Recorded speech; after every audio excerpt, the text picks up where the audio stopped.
Keep going. Morena tātou. Nau mai, haere mai, e mihi ana kia koto katoa. We'll open with our Karakia, please.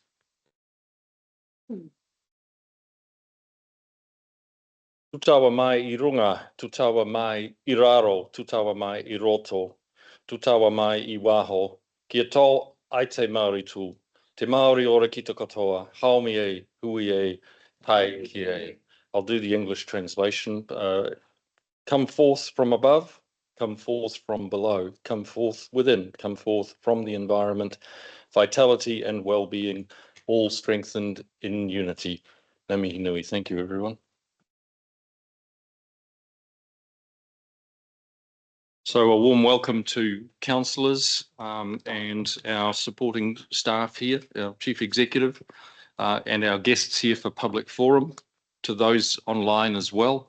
And this is our last formal council meeting of the year, and it's been a busy year. So I just want to say thanks at this stage to everybody for their efforts. We've got a big agenda today. And so we'll crack into it and we'll move through as efficiently as we possibly can. First of all, I'll call for any apologies. Are there any? There being none, we'll move straight to public forum. And we've got an order. I know, Richard, thank you for coming. You've got a flight to catch. Are we under time pressure for you, or are we okay? All right, thank you. Okay, in that case, what we'll do is start with Caitlin Metz from Connexa.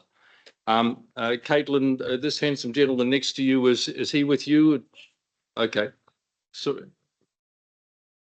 Curtis, welcome, thank you. So on your microphones, the right-hand button should turn red when you turn it on. Now you'll need to make sure that that's running so that all the folks online can hear what's being said.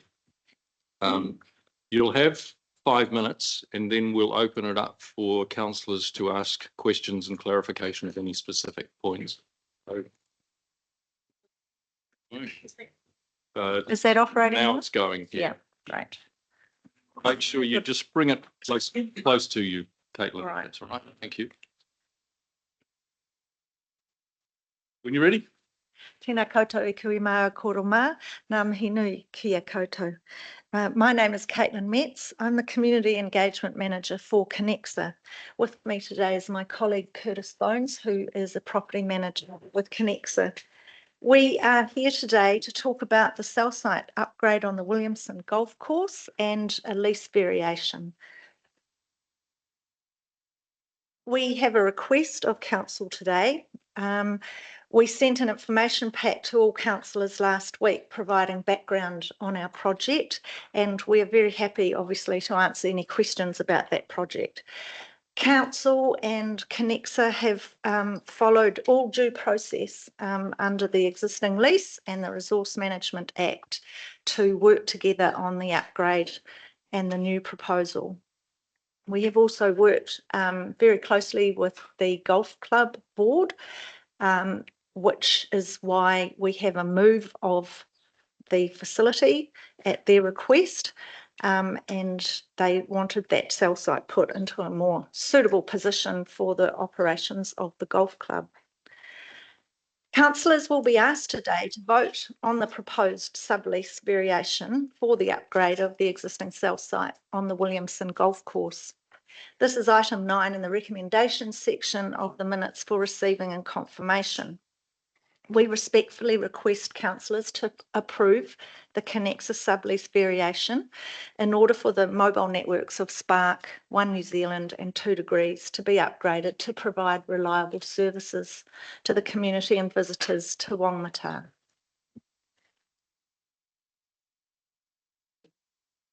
Through listening and watching the Whangapoua Community Board meeting on the 26th of November, it became apparent that people were not up to speed with the engagement, the proactive engagement that Connexa has undertaken on the project. So I just want to highlight that for you today in your decision making. Connexa proactively reached out to properties that border the golf course to inform them of the project. We went to the trouble of requesting from council the rating database because we were well aware that a lot of the properties are not permanently inhabited. We were able from that process to send 77 letters, which were all New Zealand Post verified. So that proved that those 77 addresses received mail, because not all households receive mail these days. Our council also took the opportunity to write to people on the rating database that are on the rating database but don't want their details to be publicly available. They wrote to them to say, if you would like the information about this project, please reach out to Caitlin at Connexa. 12 emails from that process were received. From that 89 points of contact, I received phone calls from 2 individuals. One person was against the proposal and one was strongly in support of the proposal.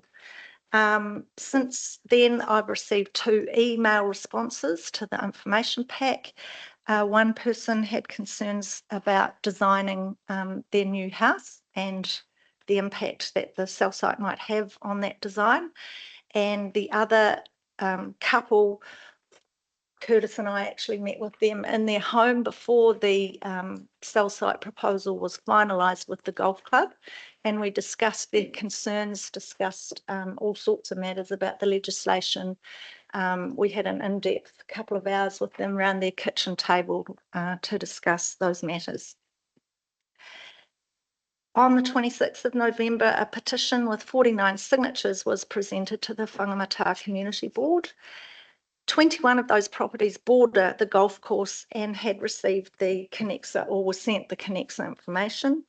9 of those properties border the golf course, but the addresses were not New Zealand Post verified or supplied by the rating database. 19 do not border the golf course, and they ranged in distance from 235 metres away across roads up to 7 kilometres away in Onimana.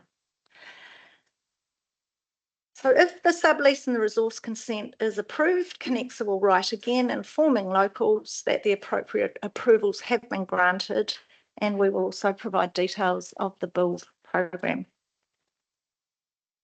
This next slide just shows the golf course and the position of this existing current cell site. And we wrote to the houses that immediately border the golf course. That circle on the map shows a 100-metre radius from the existing cell site. The closest houses are on the Bellona Road side, and they are situated at about 76 metres from the proposal. With the cell site being shifted to where the water tanks were, it actually brings it closer to that tree, which does provide a bit of screening for the cell site from those closest properties. With our infrastructure, we accept that yep, 1 minute. Yeah. We accept that our infrastructure is visible and is seen, but that is according to the law of physics. Mobile networks see by line of sight. That's how they work efficiently and effectively. With this one cell site, we can accommodate Spark, Vodafone, One New Zealand and 2 Degrees. So it is in a very efficient way and a sustainable way to provide services in the Whangapoua south end of town by one pole, upgrading this one pole. So it's a balancing act, choosing a location, but we feel we've maximised the utility of the infrastructure while minimising the impact. If we don't proceed, there was already on the table a request for a second cell site on the golf course, and council suggested that they work with us so that we accommodate all 3 parties, which we've done. So we feel we've got a good outcome. We would just like council to vote in favour of it. I've got my light on.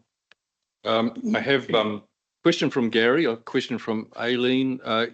Caitlin, is that the end of your presentation as it Yes. stands at the moment? Okay, so thank you. We'll open for questions. So Gary first and then Aileen, please.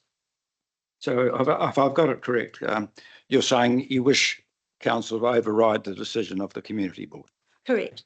And is it correct that you have a resource consent relating to this that is yet to be determined by the council? Yes. Well, wouldn't you get that consent first before you do the other process? No, it's our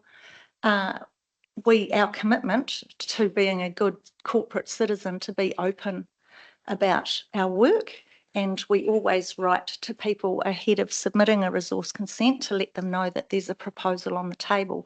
That way we can answer questions directly with people. We don't want council staff to be having to answer questions about our project. It's our project. We want to stand up and...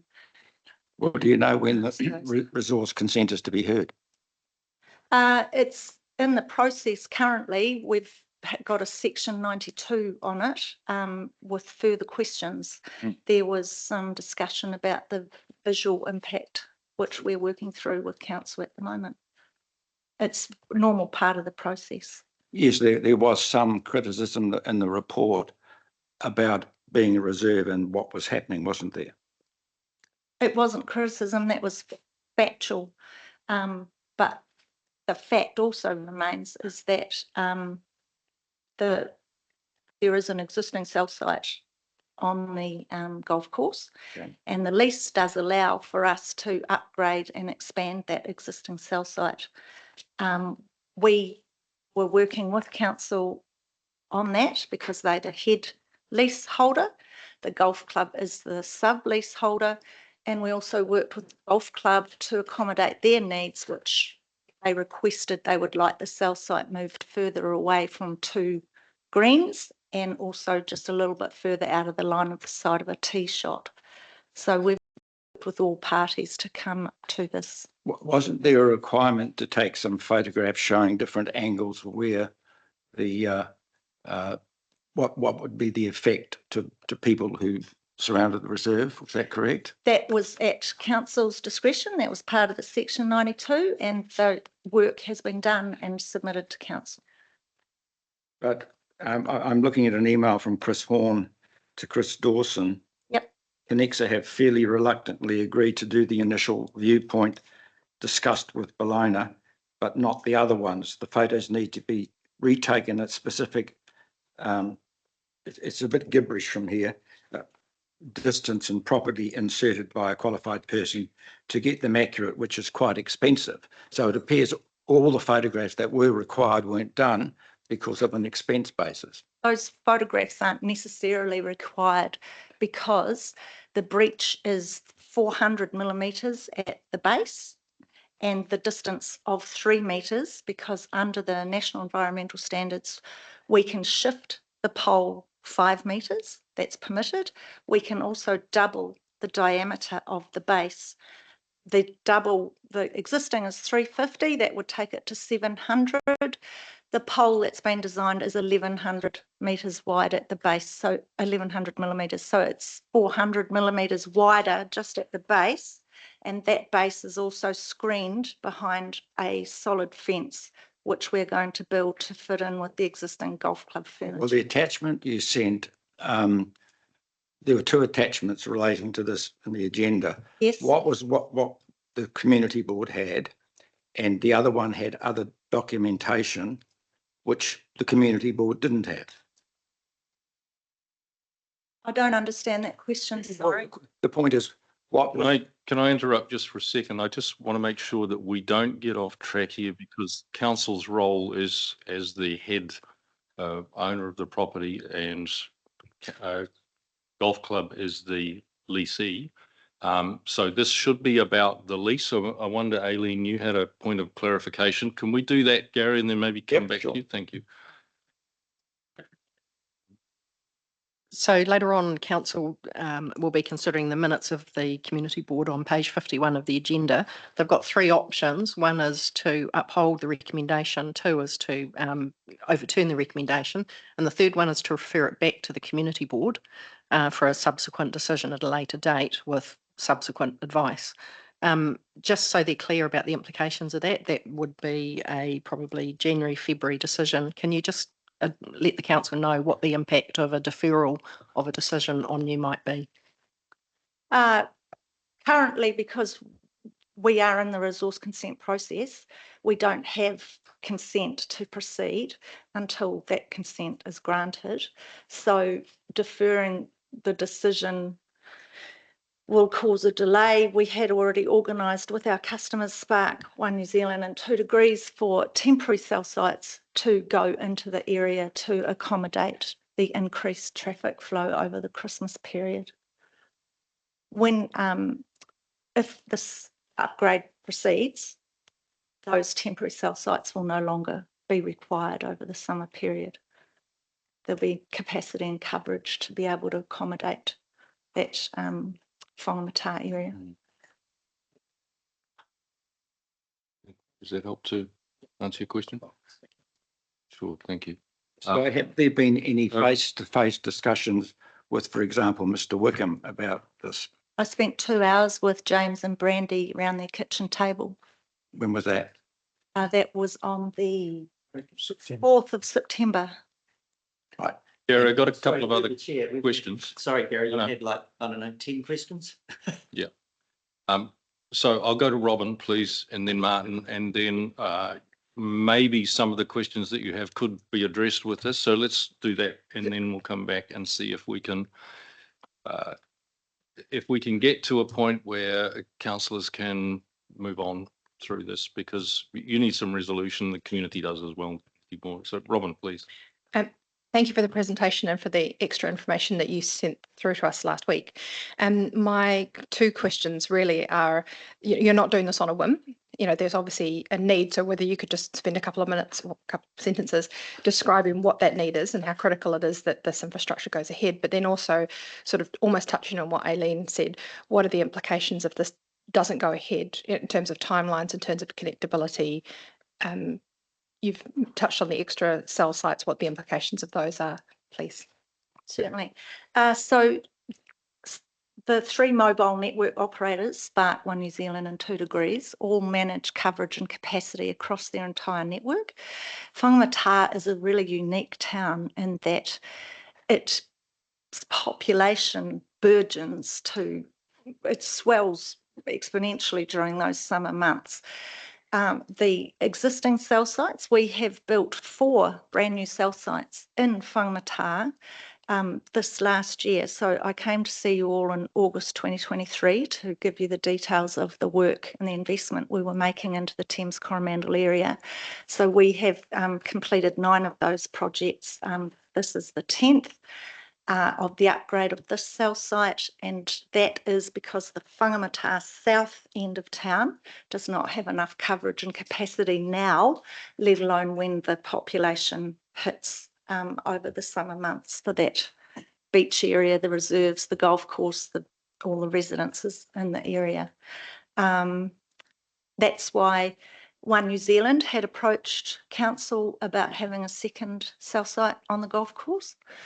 And 2 Degrees doesn't have as many customers, but they are also under stress because they've only got a couple of cell sites in the other areas of Whangapoua. And so co-locating is an efficient way to provide the coverage into the area without having multiple cell sites either on the golf course or in the residential streets nearby. In terms of timing, project timing, all going well, approvals and consents. We've worked with the golf club, perhaps February, March, but yeah, that would be the earliest. Otherwise, we'd be looking at April, May. Thank you. Martin, please. No, my colleague asked the same, asked the question I was about to. Thank you. So I'm aware we're in public forum, and we don't want to get too much into the detail. We're really just asking Caitlin and Curtis for clarification on points. So, Deli, Terry, did you have a question as well? Deli and then Terry, please. So Caitlin and Curtis, if this permission is not granted, then Connexa may erect another cell tower on road reserve, which you're entitled to do without consultation with the community? Correct. Right, thank you. Yeah. Or upgrade the Or existing we site. could upgrade within the existing footprint because that's allowed for in the current lease. So the work that we've done to accommodate the golf courses needs, we would have to ignore and say, sorry, we're going to have to stay within our existing lease area and upgrade here. But that's an option we would have to explore. We're really seeing that it will be approved. Thank you, Caitlin. Terry? Yes, thank you. Thank you for coming along and give us an explanation. Yeah, so cell phone towers are always not in my backyard decision, so I know you've got a big job ahead of you. So the golf club is supportive of this, I understand, and moving at is it 8 metres or something? Yes. 8 metres. Under the national environmental standards, we can move 5 metres as a permitted activity. Right. But where they wished for it to be located is 8 metres. So we've taken the additional steps and additional cost and time and effort to get the consent required for that. Thank you, and I think it's a service that they're looking forward to. Thank you. Thanks. Thank you, Terry. All right, so there are no further questions. We'll thank Caitlin, thank Curtis, and we'll leave it there and we'll get to this resolution shortly in the agenda. So thank you. Thank you, councillors. We really appreciate the time. Thank you. And also, we're only a phone call or an email away. You have my details. So if you have further questions, I'm happy to answer those. Thank you, Caitlin. Appreciate it. Now invite Richard Judd, please. Morning, Richard.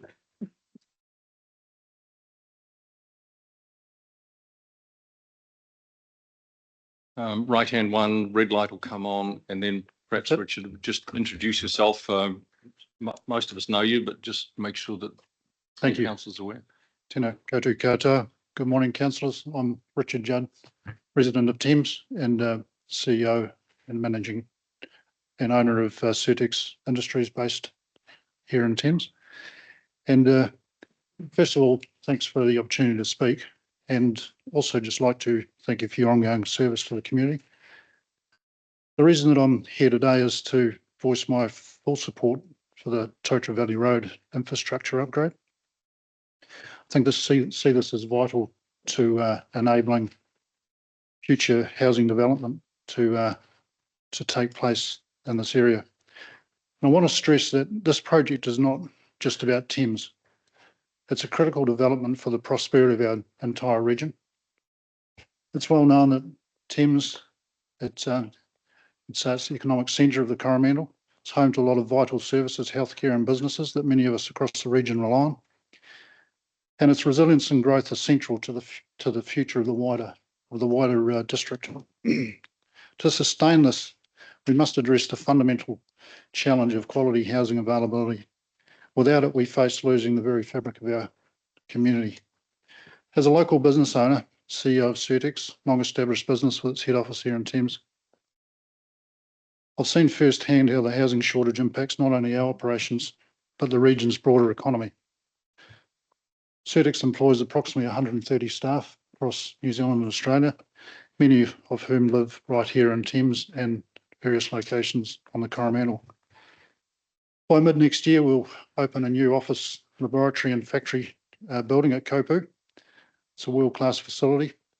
It'll house approximately 40 of our team in that building. Last year, we opened our Magnum Stone retaining wall factory on the same site at Kopu, which directly employs 8 to 10 staff and directly supports and indirectly supports a number of local businesses, industries like Firth Concrete and Kiwi Trans, Kopu Engineering, other vital industries that this region badly needs to support it. The investments that we've made reflect not only our belief in Thames with its strategic location so close to a major proportion of New Zealand's population, but in the wider belief that what a strong regional economy brings to the Coromandel. But this potential hinges on the availability of quality housing in the area. The housing shortage has already forced us to make some difficult decisions over the years. A few key insights I'd just like to share. In 2010, we had to move part of the business to Auckland due to staff being unable to find suitable housing here. We employed a management accountant who relocated from Auckland to Thames in 2018, but returned to Auckland after a year of searching, giving up looking for suitable family housing here in Thames. An engineer we employed relocated from Auckland and finally moved to the South Island after 2 years of renting here and built her own house. And she now works out of our Christchurch office. 2 years ago, we had to split our customer service team between Thames and Christchurch for the same reason. Currently, we're recruiting for a C-suite position, and the biggest barrier that's coming up is it's not the opportunity, it's the housing. When people consider the opportunity, that seems to be one of the single biggest deterrents. And I just want to stress, we're only one employer. There's police, there's teachers, healthcare workers, and even your own council here faces the same challenges. It's obvious that Thames has a housing crisis, and as councillors, I believe you have an opportunity to address this. We can't afford to risk losing valuable social and business assets from the region. Rather, we should be uniting in support of the proposal and moving forward with clarity, purpose, and a renewed sense of pride in the area. We must find a way to unlock the potential for the benefit of the entire region, and I respectfully urge you in your position to act as enablers of progress by supporting the development, ensuring a brighter future for both current and future generations of the region. Thank you. Thank you, Richard. I'll open it for questions from councillors. Robin, please. Thank you for your presentation, Richard. So I'm from your presentation and from a conversation I had with Brendan a few months back, Yes. I understand that you're not just advocating for Totara Valley Road and for development in Thames because Surtex needs it, but because you rely on a number of businesses that if they were no longer operating or couldn't operate to the extent that they are, that would impact on your business, their business, everybody. Am I reading that correctly? Yeah, 100%. Yeah, this is not about us, not about our business specifically. Obviously, we're affected, but I think with the virtue or the you might say the insights that we get from being in that position, it is a much larger problem and challenge. So yeah, that's correct. It's not just about us. It's about the whole area. And I must stress, it's about the region. I firmly believe that. I live here, obviously live in the region, and I strongly see that it's a need for the supporting the infrastructure of the whole region. Thanks, Richard. Peter, you have a question? Thanks. Thanks, Richard. Appreciate the presentation. Obviously, you've got some development experience. You don't go and build that huge factory down there in Kopu and without some experience.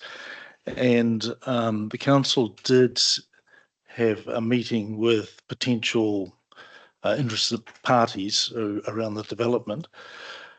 Can you just give us your sense as somebody with some development experience as to what your sense is about the development potential up there and the I guess the likelihood that developers will grab this opportunity? Yeah, it's a good question, and of course, you know, all of these things have a very commercial aspect to them, so I understand that.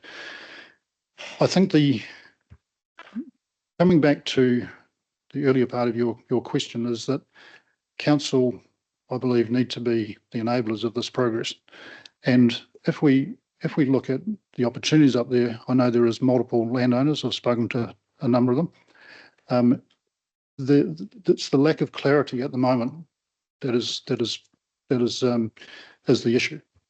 And I understand there's some resource consents up there that are will go ahead if they pick up the tab for the entire infrastructure upgrade, which of course doesn't make economic sense. However, by united enabling view from the council, and even if it's put through in some form of stages, that if this is done, this will be completed by council, then I think that's the sort of support and assurance that those people need. I undoubtedly believe that there is definitely the appetite for it. It's just getting a greater sense of clarity and a better position of council, or view of council's position. Thank you, Peter. John Grant, please.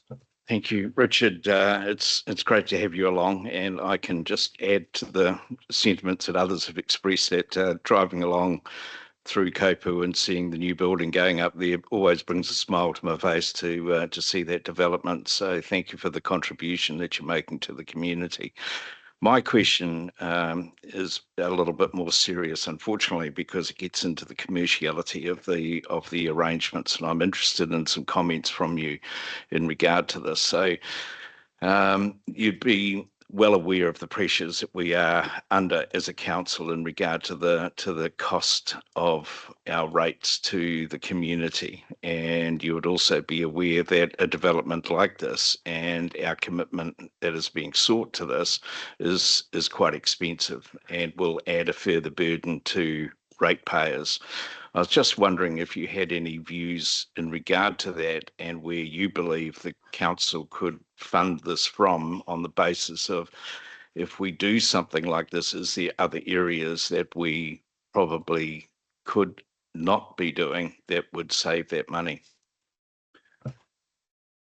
Yeah, it's the short answer is I don't have a clear view of all the answers to your question. I'm obviously very aware that there is a commercial aspect to this, very much so. However, I guess the perspective that I was wanting to bring to council was looking at the longer term view of all this and the benefit for the region. In terms of the actual commercial detail of it, I'm not across that detail. I'm very, very happy to be part of that discussion. However, I think we do need to confront, you might say, the issue as we look into the future. It's been a long, long time since there's been any development of this type in the area. So probably doesn't answer your question, John, but it's definitely something I've given thought to, but obviously not privy to all of the numbers and the reports and so on and so forth. Thank you, Richard. Gary, please. Yes, just in regard to that, Richard, the commercial aspect is one that worries me, because we have a code set out for development and policies that have to be followed, and it's for the developer to pay for all the infrastructure, stock costs and otherwise. And that's why I'm struggling a bit, because for us to commit ratepayers for huge amounts of money, really with how we're struggling at the moment, I'm really reiterating what John said.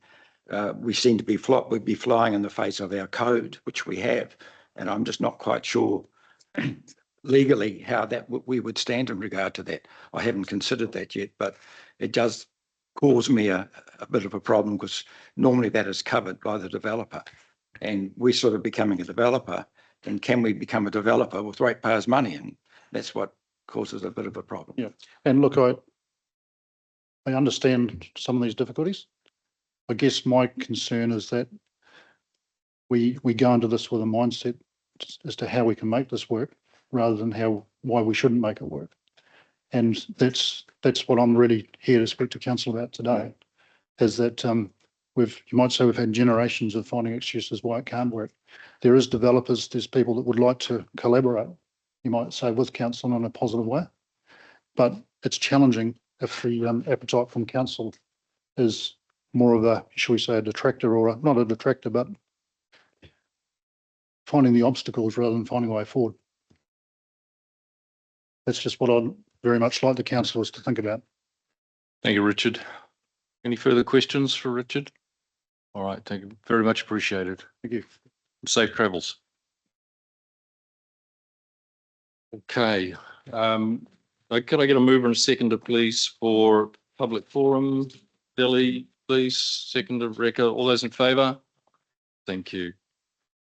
1.4, any items not on the agenda? There being none, we move on to any conflicts of interest, item 1.5. It just John not a conflict, but related to your previous question. I just want to flag a desire to have a discussion in regard to some of the PX items for later on, and whether they should be in PX or whether they should be brought into the public areas, specifically in regard to the discussion around the waters debate. So I don't want to necessarily discuss that right now. I just want to flag that I'd like to have that discussion at an appropriate time, if we could, please. Thank you, John. I'm going to need some guidance on that in terms of governance as to when and how and whether. I'd suggest you have that conversation at item 3.3, which is where you make the decisions to exclude the public. Thank you. Okay, you happy with that, Councillor? Thank you. Martin, please. Yeah, and just on the item not on the agenda, is it considering the public forum presentation we had from Connexa this morning, I realised that when we are approving minutes of community boards, that we are just looking at the correctness of them. But I wonder if there is an opportunity to have a discussion about the golf course and the mobile tower there. I don't know how that would work. I'm looking at Ari, but yeah. Through the chair, that is a recommendation. So we do have the ability to be able to look at that one and consider it. Did that answer your question, Councillor? it does indeed. Thank you, sir. Much appreciated. Okay. So we'll move to 1.6 minutes for confirmation. And we'll start with page 5. And we've got the community board minutes. So I've got items 1, 2, and 3.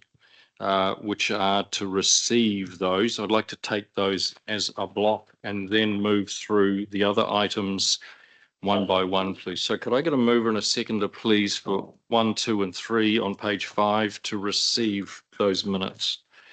Councillor Grant, Councillor Connell, please. All those in favour? Aye. Thank you.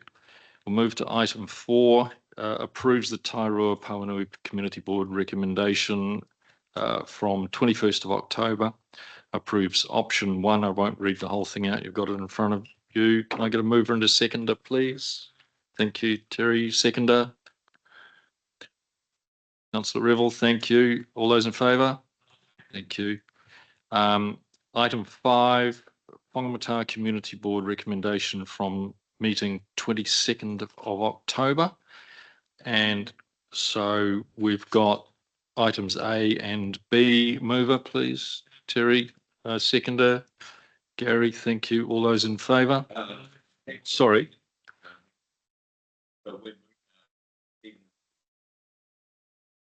Yes.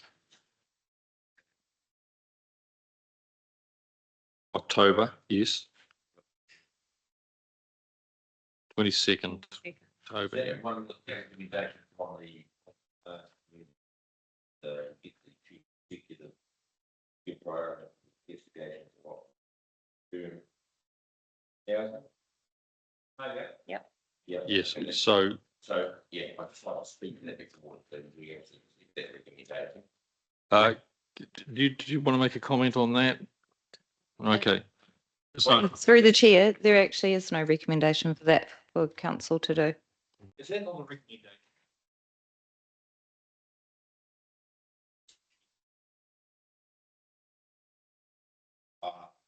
Okay.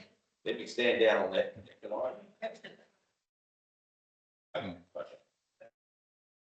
Didn't come through. No. Okay, that's fine. My colleague, John, Happy with that, councillor? yeah. Okay. All right. I'm sorry, did we vote on that? Yeah. I think we did. Okay. So item 6 approves Thames Community Board recommendation from the meeting on 23rd October. Mover, Councillor Sinclair, sorry. Brain's not working quite the way it should today. And seconder, please, Councillor Rebel. All those in favour? Thank you. Item 7, Tairua Pauanui Community Board for meeting held on 25th of November.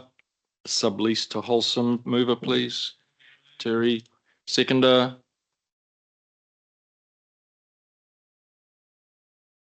Martin, thank you. All those in favour? Thank you. Item 8, Whangapoua Community Board request to council from the meeting held on 26th of November. A budget line for annual plan for the installation of street flags into the 25-26 annual plan. And then item B, a budget line in the annual plan for funding replacements of the Whangapoua Christmas surfing Santas. These. We have a question on that one. Okay. I have a question. Presumably, we're not approving the spending of any money for street flags. They want it included so that we can have a discussion in the annual plan about whether we do this or not. Requesting the inclusion of a budget line. Yeah, just to clarify, it was in the last LTP budget line that were just taken out, so we're trying to get it back in. I just don't want to commit absolute spending right now without having full details about what the rating impact is, blah, blah, blah, blah, blah, all that sort of stuff. Thank you. Sure. Donna, any thoughts?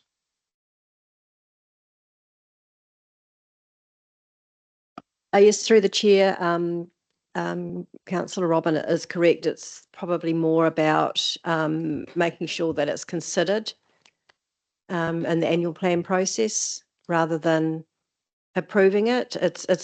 I mean, you could do either, but the Whangapoua Community Board have asked you to approve it. The budget line. The budget line? Not budget, just the budget line. They haven't? Okay, maybe REU. Yeah. Sorry. So through the chair, we note that there is requests, so that's quite specific. We're not approving, we're noting.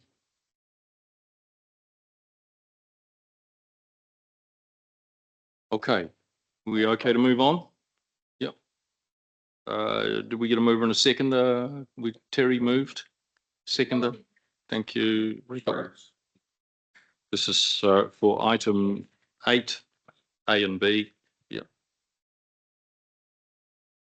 All those in favour? Thank you.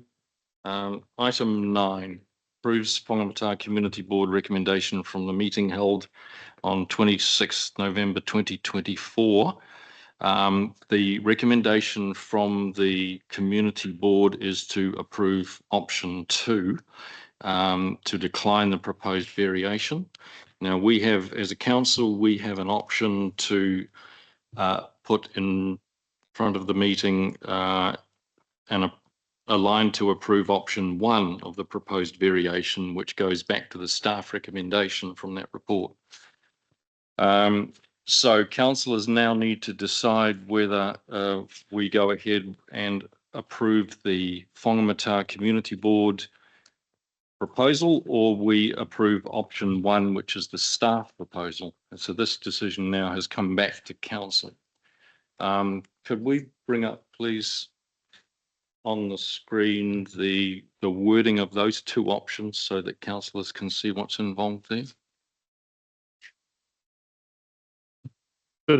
While we're waiting for that, Sure. Could I ask just for a bit more narrative and a bit more clarity around the Chief Executive's suggestion that there is an option for us to refer this back to the Community Board? Absolutely. Okay, so there's 2 processes afoot here. One is the RMA process, and that's happening separately. So this is about a discrete lease item, and the advice we've had is that those two approvals don't speak to each other, if you like. So the legal advice from Rice Spears is those 2 follow 2 different tracks. So that consent process will be completed sometime in January. If it's referred back to the board, that's looking like probably a February-March decision for Connexa. So it'll create a disconnect in the timing of those 2 processes.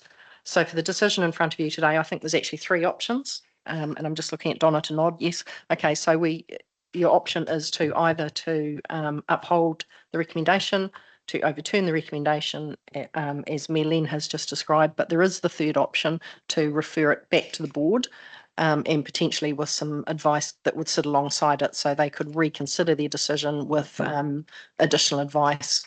And I think those are your three options today, noting that that option will then create a delay in terms of that Connex's proposal. Thank you, Aileen. Can we just get some clarity on if it is referred back to community board? Our job is the lease. Yes. If it goes back to community board and we have no direct involvement in the consent stuff, what does that achieve? Well, the decision ultimately needs to be made at this table, but you could provide an opportunity for the community board to reconsider their recommendation to then bring it back to council. Okay. Thank you. As I said, what was disclosed in that second attachment we got was not before the community board. And that has only come to light post our community board meeting. And my understanding is the chair, Dave Ryan, is on line waiting to have an input. I know it's concerned the community board. They just feel there needs to be more discussion taking place about, now people have come forward, and whatever criticisms there may be of the process, the reality is I think there needs to be some discussion, and I think there can be resolution, because in the end, I understand the community board, the 4 elected members met yesterday and said, yes, we're not opposed in principle to having that. We just want to have a discussion, and the best place to have it. And that's, we haven't had that opportunity to do that because that information was never before us. And we now know people who are interested, and we can facilitate some sort of getting together and seeing what we can sort out. Thank you, Gary. Appreciate that. Yes, so I've got Rekha, Martin and Robin, but I did have a conversation with Dave yesterday and asked if he would be available. He is online, so I'd like to go to Dave now, please. Dave, can you hear us?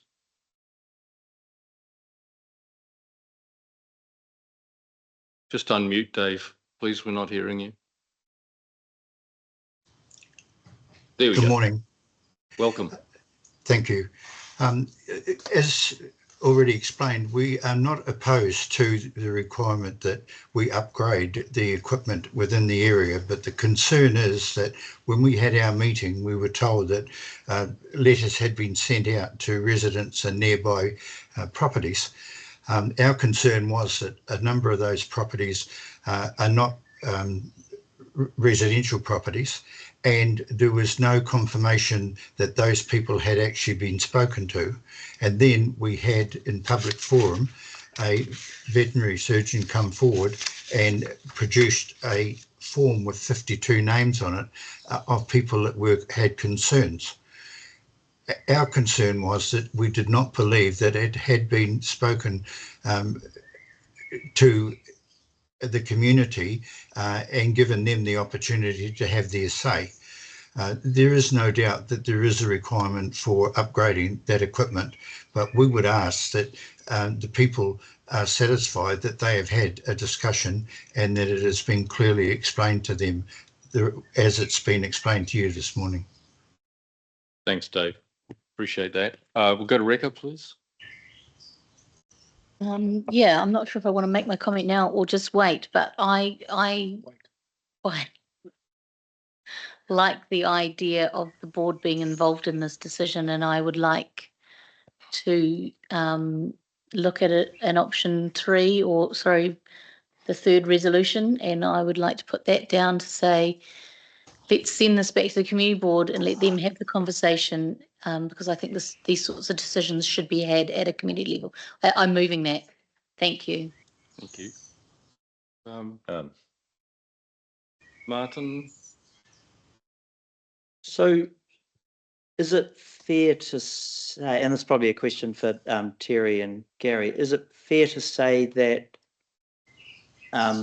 community board wasn't aware of the fact that if the tower doesn't go ahead 8 metres away, I somewhat facetiously suggested we could move it 4 metres and then move it another 4 metres, and that would get you 8 metres moving. But weren't aware that it could then mean another tower being built out on road reserve, and B, weren't aware. There definitely was a B point, but it's just escaped my mind. Yeah, so basically you didn't have the necessary information, because it wasn't really clear from me watching that minutes as to watching that meeting as to what the what the objections was, and it felt there was a little bit of not complete information available to you. Thanks, mate. Robin? Okay, mostly articulated what it was that I was wanting to say, and that I think that this is something that the community board is obviously still talking about this. Gary says that they've met yesterday, and I think that in respecting their wishes and the wishes of the community, we should be sending this back to a community board level, and that's pretty much what empowerment is. Yeah, just in response to Martin, by through the chair. Yeah, so at the meeting, we did get some information that we could read prior to that, but at the meeting when public forum came in and we had this presentation, there was a feeling there that maybe there wasn't enough consultation, or that somebody, the people around the park weren't informed that well. And Kathleen's come and told her, given her side of the story, that they felt that they had been around there. So there was some concern about, the public understanding this, and these are quite controversial things, cell phone towers. But yeah, so the board felt that there was a lack of understanding within the community about this, and hence I think there was they were reluctant to make the move to approve it. That was what I felt at the time. Yet I came with the opinion that these things were been through before regularly, and we don't have a lot of input into them at all. They have to follow legislation of their own, and these are all normally things that are just happening, and it's up to the public to make their feelings about them. As we happened up in Coromandel, there was quite a strong feeling up there, wasn't there? So I hope that helps a little bit. John Morrissey, please. Yep. Yeah, I'm certainly no stranger to cell phone towers and the interest they generate amongst the public. I was just wondering, Dave, if you're still able to hear me? Yes, I can, John. Those 52 people you say that have approached the community board had concerns. Were they immediate neighbours? Because I heard from Caitlin this morning that one of the objectors at least lives 7 kilometres away. So these 52 people that have raised concerns, are they what you would call affected? Are they close to the... I think she gave the figure that the majority were around the reserve. Oh, I'm sorry, Gary, I didn't direct the question at you. You certainly, I know that they actually had consulted with the majority around the reserve, but these 52 people, I'm very interested, are they in close proximity to the cell phone tower, the objectors that have come in with concerns? John, the figure that she gave this morning was 21 boarded the property, 9 boarded the golf club, and 19 did not border it. And I think they went out to a radius of a couple of kilometres from the actual property. Up to a couple of kilometres. Thank you very much. If I had to make a decision today, I know what that decision would be. Without a doubt, this sort of technology is really needed, and that company appears to have bent over backwards to consult and engage the community. I also am aware that it is nice for the community board to be on board with these things. I am concerned about the delay.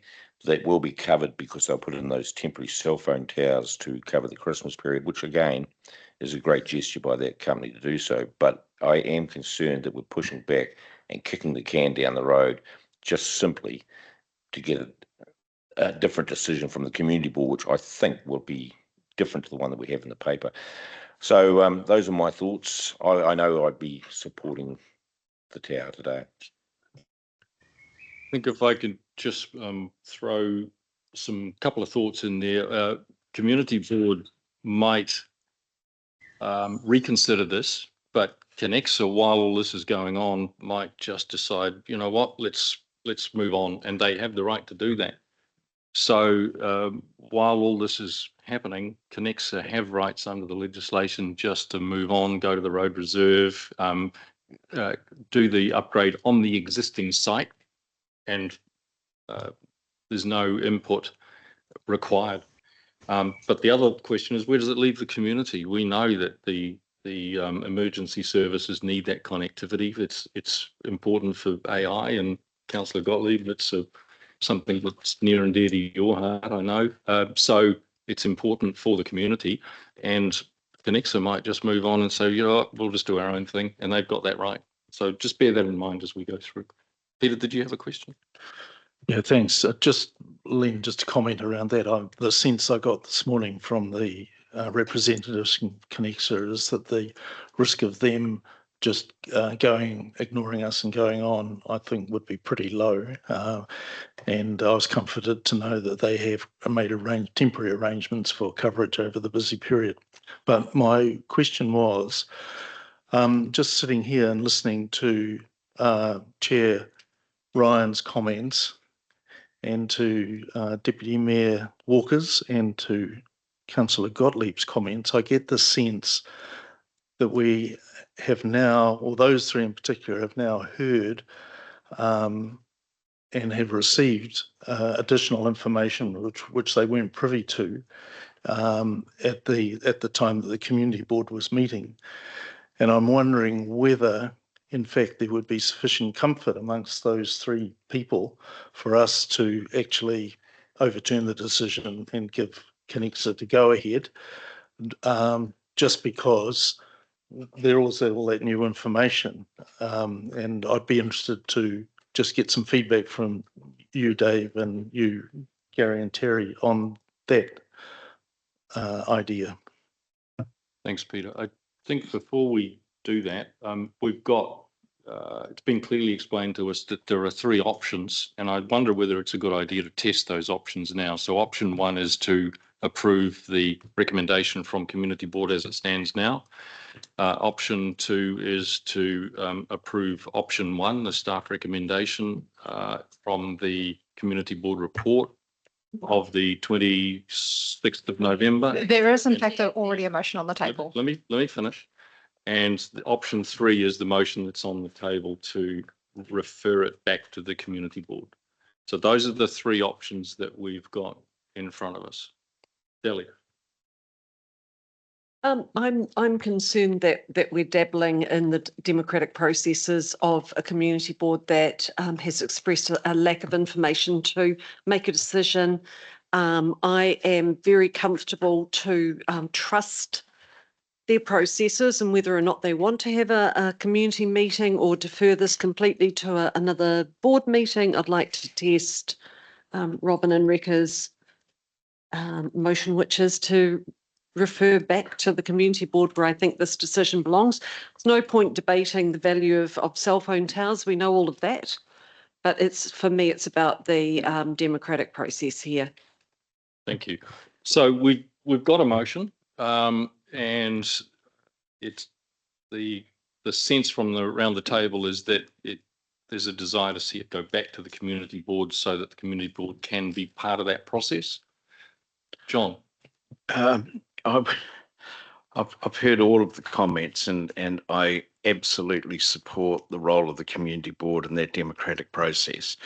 But I do get the feeling that there could be a fast track method of being able to resolve this. And I also would like to hear particularly the chair's view in regard to whether they would like to see this fast tracked. If not, I then absolutely support that process. But I think we should, if we can wrap this up now, let's do it. John, what would fast track look like to you? If they would be comfortable with the decision being overturned on the basis of the additional information without the need to refer it back to the community board, then we could overturn the decision now. Yeah. Thank you. Dave, any thoughts on that? My concern is that the community have not had the opportunity to give their thoughts. And whilst it's been more clarified for the community board with what we've found out this morning, we are there to represent the people, and I don't think that the people will feel that they have had a decent communication and understanding on this if it is overruled now. So I would request that, in fact, it goes to the public so that they can have that opportunity and they can't say that this was a blindside for them at a meeting. Thanks, Dave. Look, so we've got a motion on the table. Sorry. Donna, can't see you over there. Sorry, mate.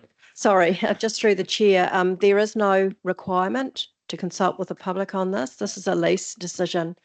As Aileen explained earlier, there's the two processes. And Connexa, the consultation that Connexa did was to inform the RMA process, which they're currently going through. There is actually no requirement for them to consult, is my understanding, with the lease. So that brings us back to either approve the community board recommendation to decline, to go back to this council approving option 1, or the motion on the table. Can I get some governance guidance in terms of that? Through the chair, we do have a motion that's on the table, and I feel at this time we should be testing that. Could we, do we need to get that up there or just read it out? Defers the decision on the sublease back to the community board for reconsideration. Okay. Mover and seconder we've got. We're going to test that. All those in favour? Can we have a show of hands? Thanks. Shall we get this down? Right. And those against? Yeah. Okay, so that's carried. Thank you. Thank you. Goes back to community board. Terry abstain. Thank you. Okay. Thank you, team. Thank you, Dave, for your input. Appreciate that. Thank you very much. Okay. Sorry. So we're back to page 6, number 10. Thank you. Seconder, please. All those in favour? Thank you. All right. Appreciate it. Let me find my place here. Item 1.7, external committee minutes for receiving. And we've got, I think we've got Hauraki Golf Forum, Regional Land Transport,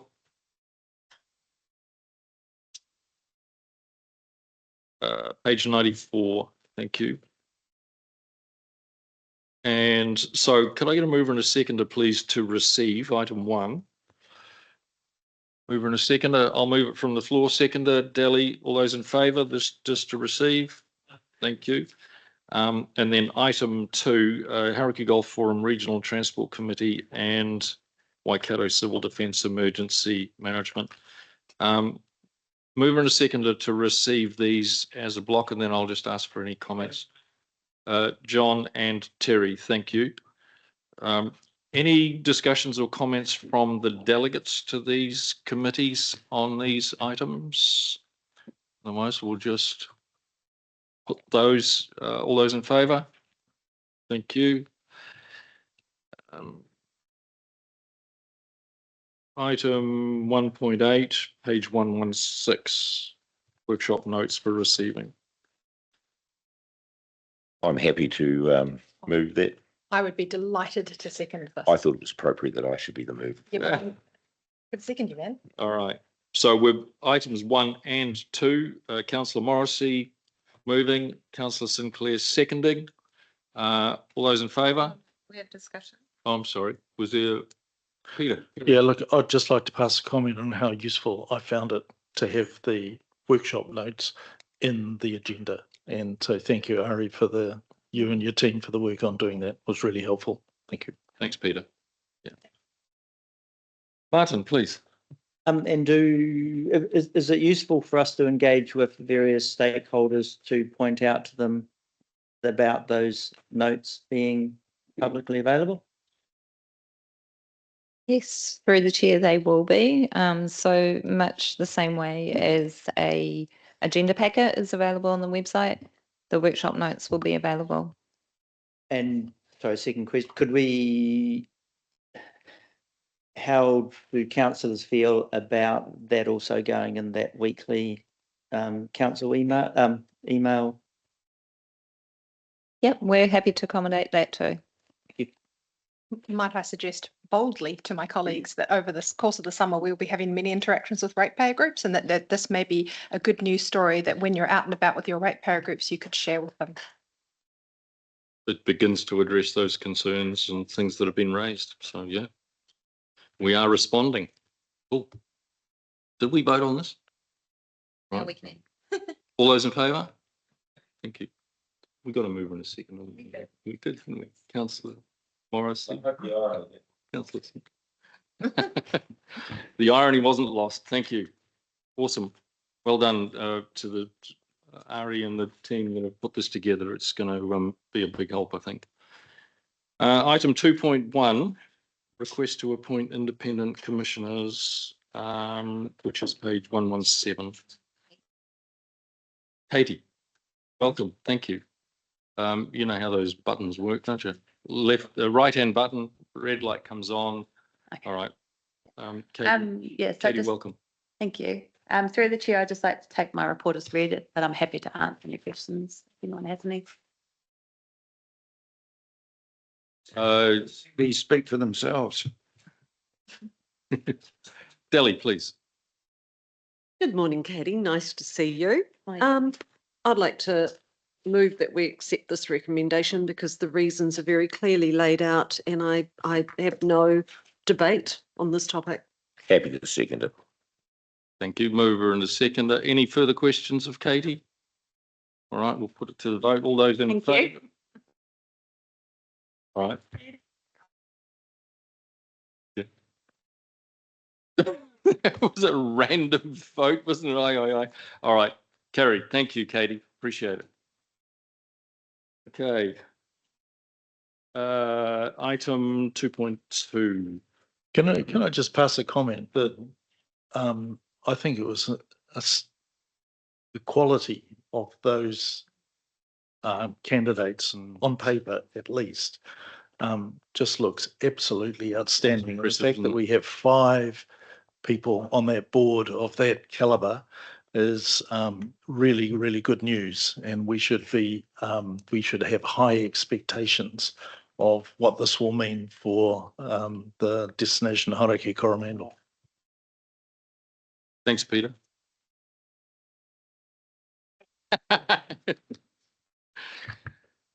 All right. Welcome, Mitch. Thank you. We have got 8 recommendations, but we'll open it to Mitch just to, if there's anything else that you want to add or give us an update on. Thanks. Thank you, Mayor. I think we'll just work through the recommendations one by one, and if there are questions related to each specific recommendation, we can address them as we go, if that will work with everybody. I was going to take them as a block. Oh, in the interest of time. Delhi, please. As part of the appointment committee with my colleague here on the left, we did have a feast of candidates of very, very high calibre, and the 5 that we ended up deciding upon with the Hauraki District Council representatives were pieces of a jigsaw puzzle rather than everyone having exactly the same qualifications. And one of the people is a business owner with no tourism experience, but interviewed incredibly well. The personalities, the drive, the breadth of skill set was just a delight to be able to choose from. And I personally have very high hopes for this new board. Thank you, Telly. It feels like you might have been really spoiled for choice in terms of what was on offer. So, John Grant, please. Thank you. As the person on the left, which I am hardly ever referred to as, I would like to to endorse the comments that have been said, and I'd like to add a few more of my own. First of all, I'd like to thank the staff very much for the contribution that they made. They've done an outstanding effort on this, and I think have laid the foundation for everything that we wanted to see achieved out of the revamp of Destination Hauraki Coromandel. So Mitch and team, thank you.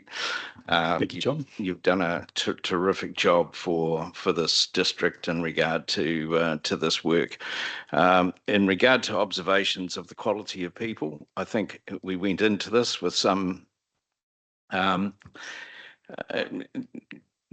mixed feelings as to just how many people might actually put their name forward for the role. It's not one that is lucrative in regard to it. The people are going in because they have a desire to make a contribution and participate. And we had an absolutely outstanding response rate of very, very good quality people. So it was a pleasure to be part of it. Very interesting, actually, listening to these people pitch their position in regard to it. And I think that as a council, we can be very excited about the group of people that we have coming in, and it goes with my full endorsement. And I'm very happy to move that we accept the recommendations as made. Thank you, John. And I think it's worth thanking Delly and John for the involvement on that panel. I know you put a lot of time and effort into that, but along the way, I got the feeling you were quite enjoying yourselves as well. It was quite a robust process, but you got to see the potential for what we can do out there. So thank you for your efforts on that. Much appreciated. Robin, did you have a comment? Hello. Hi. On paper, these people look incredible. And I was really drawn to the fact that there was a lot of international experience and only one person that seemed to be local. And so I wondered if you two in particular, or Mitch, you can jump in if you need, had any comments about whether they had any local experience, because that was mentioned twice in the specialist skills and experience that you had as your preferred candidate. And it seemed, so are you expecting that these are so high in caliber that they can easily upskill into a quote, understanding and knowledge of the Hauraki Coromandel region? Is because it just seemed that was part of, like, the local bit seemed to be missing from the candidates. Yeah. Whereas they had every other thing. So just wondered if you had a comment. Look, I'll have a go first, and my colleague can add to it. I think you hardly ever referred to it as the right, but I would say that that was uppermost in our thoughts right through that whole process. Do we have a good balance here between local knowledge and experience generally in the tourism sector? And I think we absolutely do. You know, if you look at one of the candidates, they come from a local business within this area, have developed it, have done some pretty outstanding things within that, but don't have the tourism experience. Another one who spends a lot of time in the area, works a business out of Auckland, but does spend and commits quite an amount of time. And then we have the other candidates who are out of the area, all have solid tourism experience. So I think we have a pretty good blend in amongst all of that, and that was very much part of our selection process and looking at trying to get that blend right. Thanks for the narrative, John. At least one is Matarangi based and spending most of their time there. One Pairoa, one whakapapas directly to local iwi. I would say 3 of them spend a lot of time in the district, and then 2 who don't but have a very high level of tourism experience have both made a commitment to spend time in the district under their own steam and are excited about the prospect. And those 2 had synergies with the sizes of RTOs and things they had dealt with before that they had some background that they could apply directly. But having said that, we were delegated the authority to select them. So, I think we're not going to litigate the decisions. Oh, no, I just want to make clear, I'm absolutely not litigating the decision. I'm just looking through the CVs and seeing Queenstown, Wanaka, Auckland, London, Paroa, yay, Asia, Bay of Plenty, Japan. And so I just wanted to make sure that the Hauraki Coromandel, which is the clue in the name, was represented. So thank you for that clarification. I'm very happy. Thank you, Robin. Martin?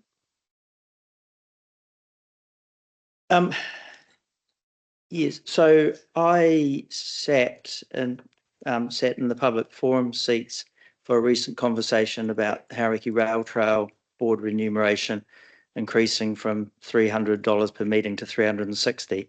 And I'm looking at this fee of $1,250. And I guess I'm looking at the rail trail having a turnover of about 2.5 million per year. This is substantially less. So I would like to request at some point in the maybe next year, we actually look at how we value trustees on some of our organisations. Think of also Creative Coromandel, who don't get anything, not even petrol money, because this looks to me like there's a vast difference in the amount of remuneration.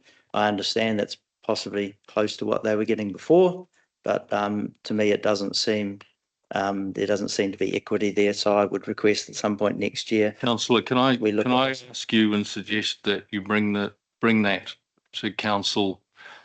Well, it's extremely difficult for me too as an HRT trustee. I'm not allowed to make any suggestions or recommendations about remuneration.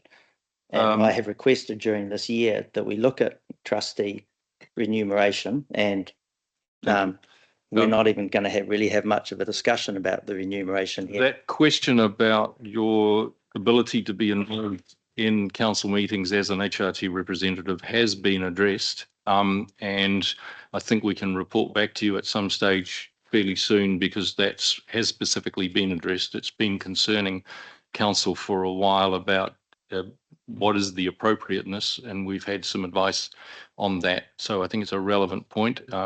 So I'll give you a commitment to come back and we can raise that at a different time. Thank you. Thank you. Delhi. Yeah, appreciate the 2.5 mil, but I would argue that the business of Hauraki destination Hauraki Coromandel potentially has tens of millions of benefit in terms of tourism and economic benefit. Guys, can we not debate this now, please? Yeah. Can we not do this now? Thank you. It's inappropriate. Your worship, can I just remind you that I have moved a motion. I haven't got any seconders. Thank you. I'll put the motion. Thank you. All those in favour? Terry? You can, but I don't want to go back to the debate that was just. All right, thank you. My question's around the, first of all, congratulations for the work you put in this. Secondly, will we see these people one day? It would be nice to have them along here for a chat. Yep, we're planning a session in February that all elected members will be invited to. Fantastic. Yep, great. You can put the motion now. Thank you. All those in favor? Sorry, Mitch, carry on. I just want to make a comment that the last two recommendations are to agree to the continuation of the joint advisory panel. So the first 6 of them are fairly straightforward. The final one there is just around retaining that joint working panel between Hauraki District Council and TCDC for the purpose of just having some additional governance oversight of it. It's quite difficult with the meeting schedules of both councils to coordinate joint messages to councils and have them sequenced and it not take months. So having a joint panel of elected members from both councils persist gives us a means of getting some agreement at elected member level to make recommendations back to council on matters that relate to the trust.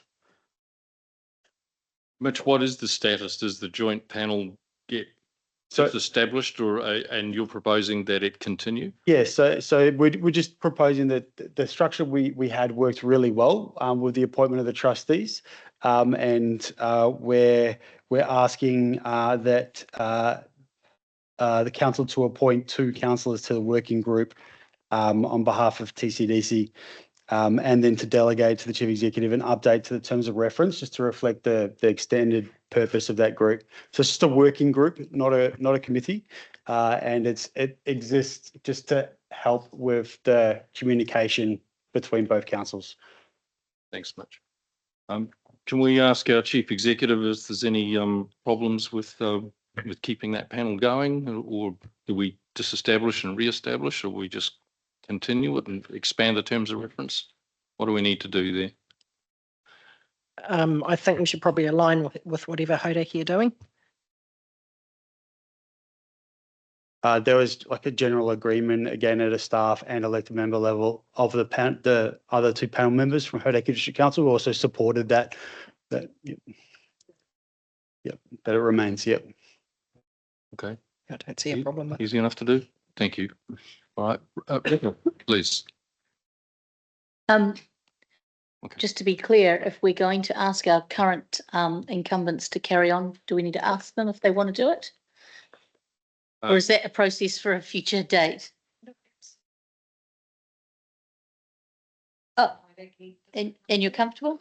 Perfect. Okay, thank you. So yeah, if we can get it looks to me like the structure is already there. We just need to expand the terms of reference. So yeah, Robin, please. Thanks, Mitch. I see in that the working group until June 2027, which is actually way beyond this triennium, and so I wonder if it's worth actually just putting in until the end of the triennium, because we can't. I don't want that to be open to interpretation should it be a brand new council, or that those 2 councillors automatically have to continue that role next term, or if neither of you are here, then you have to come back as part of that. So I think it'd just be really clean to keep it to the end of the triennium, and then maybe a recommendation to the next council that continues. You happy with that, Mitch? Sure.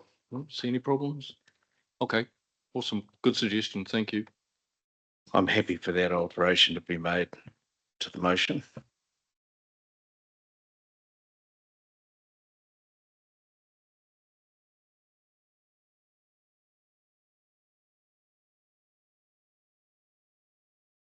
So the advice is that I move from the chair that we formalise the proposal, which I'm happy to do, and taking on board what Councillor Sinclair has said, only until the end of this triennium, with a recommendation that the new council look at that and continue it, but revisit it at the beginning of the next triennium. So, and in the recommendation, do we have to name and endorse our 2 candidates?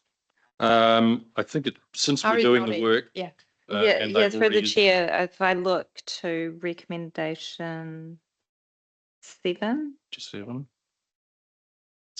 agrees to the continuation of the panel and appoints 2 councillors to the working group. Again, to keep it clean, let's be absolutely certain that we would like Delia John to continue in that role, because then we've got a recommendation that specifically names them. We're just going to put it up on screen. So using number 7 and Councillor Connell and Councillor Grant in number 7, and that just tidies that up. Yeah, hence why I'm suggesting it would be nice if you move from the chair, not to have the 2 that are going to be appointed to be the mover and seconder. To withdraw from being the mover. You move resolutions 1 to 6 since we've done that, and then. Or we could do that. Yeah. Where we have Councillor Grant to move 1 to 6, and we will take it in parts, whereas 7 and 8, Mayor Len can move, and we'll just get another seconder for that one. Thank you. Okay. So 1 to 7, Councillor Grant has moved. We've got a seconder for 1 to 6. Okay, Dally. All those in favour, 1 to 6. Thank you. I'll move number 7 and 8. Get a seconder, please. Councillor Revel. Oh, sorry. Did you? Yeah, okay. Peter, are you okay if I, so we're going to say Councillor Sinclair. I've moved it, Councillor Sinclair seconding. All those in favour? Thank you. All right, happy now? All good? Thank you very much. Thank you once again, and thank you, Mitch. Yeah, and thank you to John and Delhi as well, because the process went very smoothly and it was quite time consuming as well. So I really appreciate your input. Thank you. And on that note, we're a tiny bit behind time, but we're not doing too bad for us. So I'm going to suggest morning tea. We break now and come back at 11:45, please. So 20 minutes, which gives us councillors 5 minutes to get out there and 5 minutes to get back and 10 minutes for a cup of tea. Okay, those of you online, we're breaking until 10:45. Thank you.